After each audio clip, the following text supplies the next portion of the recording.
It's been a while since my last reinstall episode, and I still have a lot of games that I want to revisit.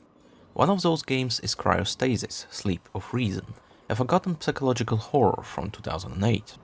I won't be surprised if you never heard about it before, because Cryostasis is basically an abandonware that is currently not available on any digital storefronts.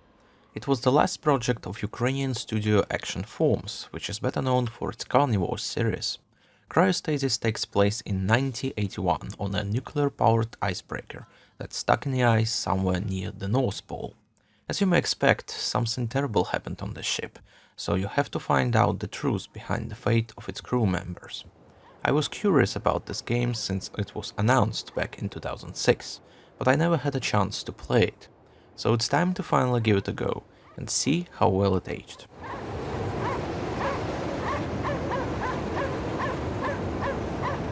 The first hour of Cryostasis left me with mixed feelings. My biggest concern is the performance of this game. Cryostasis is surprisingly demanding for something that was released in the late 2000s. As I always do when it comes to such old games, the first thing that I've tried is to take the advantage of hardware that is way above recommended requirements and play Cryostasis at 4K resolution with maxed out settings. But even on my GTX 1080 Ti, I was experiencing frame pacing issues with stuttering and noticeable frame rate drops. I suspect that such performance issues have something to do with all those fancy Nvidia physics effects, like snow particles and ice melting. To be fair, they are here not just for looks, the whole game is built around the conflict between the cold and heat. For example, enemies literally freeze the environment around them, and the player has to look for heat sources to replenish health.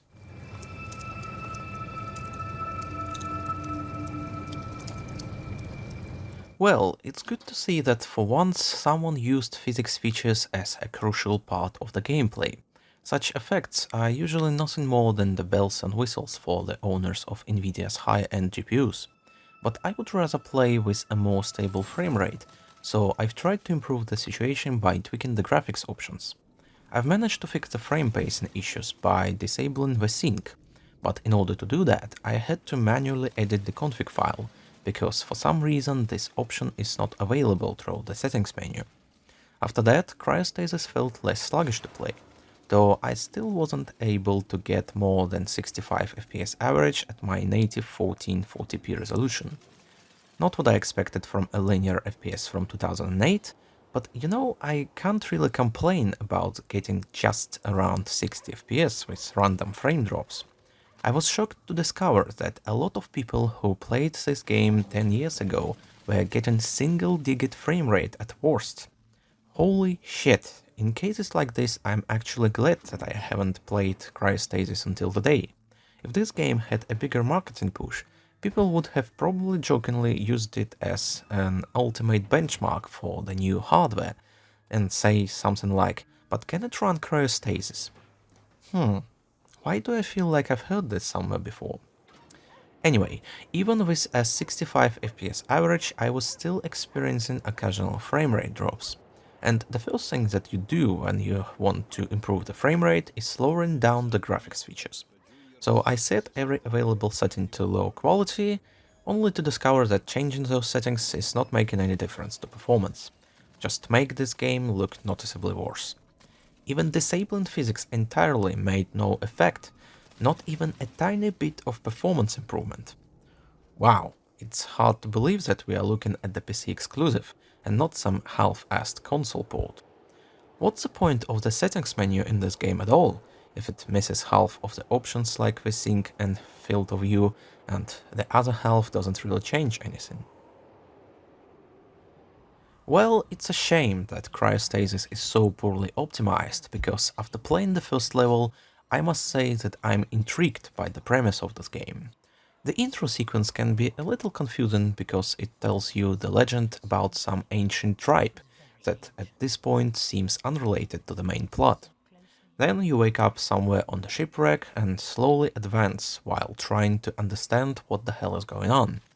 Along with the physics stuff, one of the main gimmicks of Cryostasis gameplay is a so-called mental echo. This is an ability that allows the player to see the past of dead people that he discovers on his journey. And it's not just simple flashbacks. During those sequences, you have to try to prevent their death in order to affect the surroundings in the present reality. For example, one of the crew members didn't manage to run away from the flood and was frozen to death, blocking your only path forward. After using mental echo, you take control over this guy and help him to successfully escape to safety. And once you return to the real world, the obstacle is gone, and you can progress further.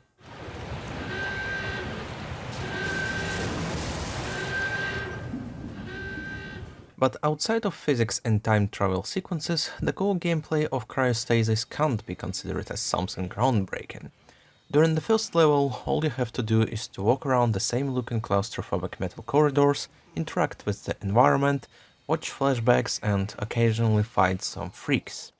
The melee combat feels like a clunky version of Condemned Criminal Origins that has only a few basic combos that you can do between blocks. I haven't discovered any ranged weapons yet, but if I'm not mistaken, a few guns will be unlocked later in the game. The movement in Cryostasis doesn't feel smooth either. The protagonist almost instantly runs out of stamina and forces the player to take it slow. But to be honest, I doubt you can quickly turn and sprint full on in all those winter clothes, so I guess it kinda makes sense.